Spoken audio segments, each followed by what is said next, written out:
Hey YouTube, TackRunner262 coming at you with a review of the CZ75 SP01. This is the version with the manual thumb safety. It's the ambidextrous thumb safety.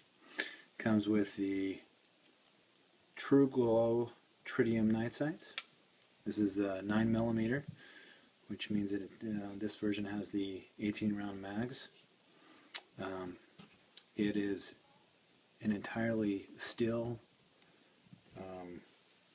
pistol, which if you have the PO1, it has a aluminum alloy frame, which is it's lighter, but the steel, the all steel actually is one of the things that helps to lessen the recoil of this pistol. This version actually has a 4.7-inch barrel. It's cold hammer forged. The grips are a molded rubber. Now, you look at these grips. It's not a hard rubber, and it's not a tacky rubber. It's just a great feel to it. I mean, I really like it. It's got the 1913 Picatinny accessory rail, as you can see right there. So you put your lights, or you put your laser sight, or whatever you want right there. Your tactical accessories. It's got both the serrations on the front of the slide and on the rear of the slide. It has an extended beaver tail.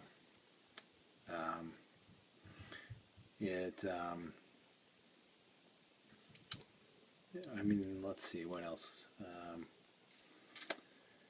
It's a corrosion-resistant black polycoat finish, and this particular version has the firing pin block.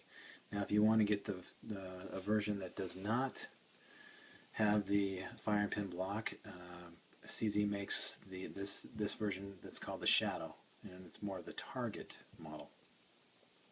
Now, this one is a double action and single action, which means you can fire like this or like that.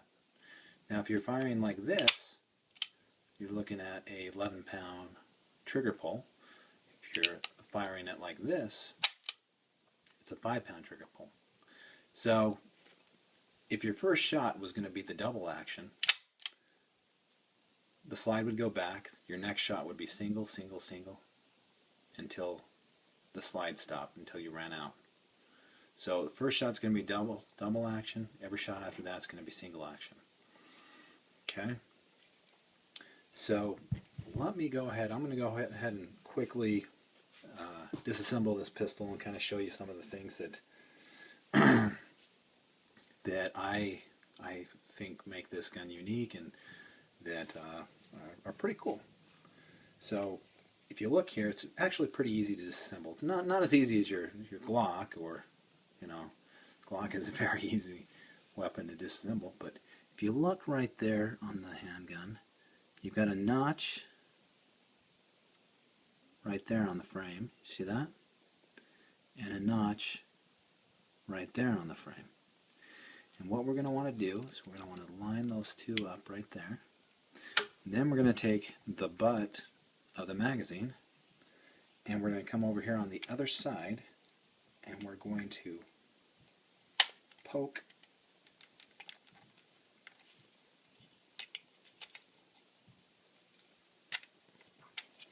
It would help if I didn't have my fingers on the slide release, but we're going to poke the slide release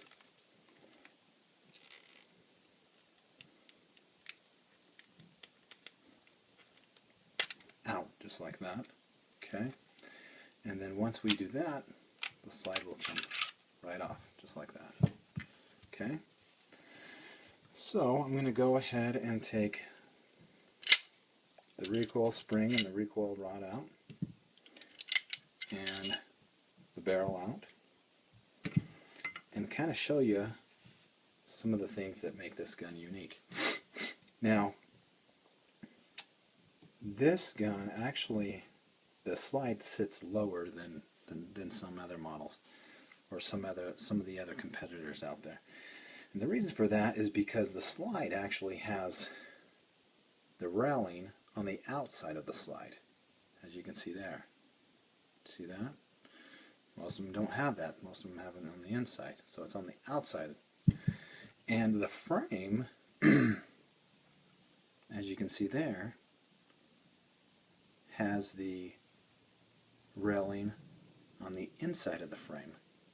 And what that allows it to do is to actually sit a little bit lower. It gives it a lower bore axis, which actually will lessen the recoil, which is pretty cool feature. And actually, that slide actually adds to the stability of the slide as well, and the stability of the barrel. Another thing that adds to the stability of the barrel is this little thing. And now you look at that barrel, and some of you out there, 1911ers, who you know are true 1911ers, they'll look at that barrel and they'll say, "Oh, that's a lot like a 1911." Well, yeah, CZ actually gets a lot of the designs and so forth from Browning. And this barrel slide lockup is secured by 3 radial lugs, similar to a 1911. Look right there, right there. And then on the bottom of the slide, you'll see that's where you get your lockup.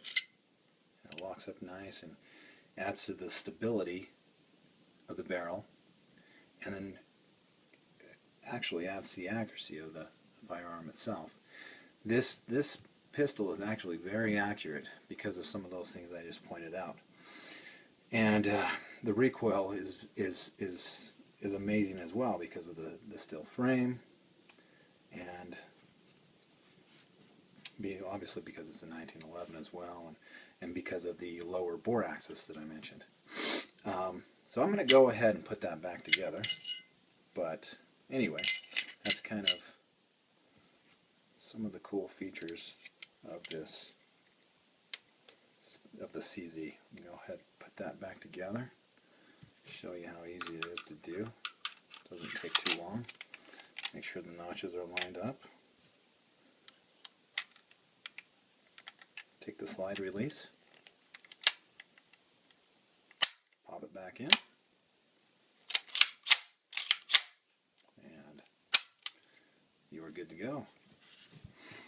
Okay. So this here is the CZ 75 SP01. Probably one of the hidden gems out there in the market that people aren't too aware of. Especially here, you know, in Utah, there's not a whole lot of people that are into the CZs. They're more into the Glocks and the Smith & Wesson and M&Ps and the XDs, and so you can get these little guns here. Well, they can be hard to get, but we've got a few shops here that will sell them for $550. Right now, I'm seeing them go on Gunbroker for $850, $900, because there are other places out there, other people in the nation that realize that this is a hidden gem. These things are actually quite accurate and quite nice little pistols, and it's one of my favorite pistols to shoot, and this is one that I won't part with.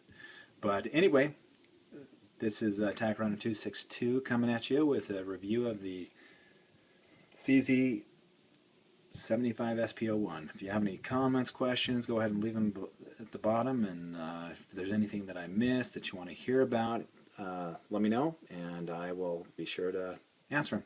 All right, thanks, bye.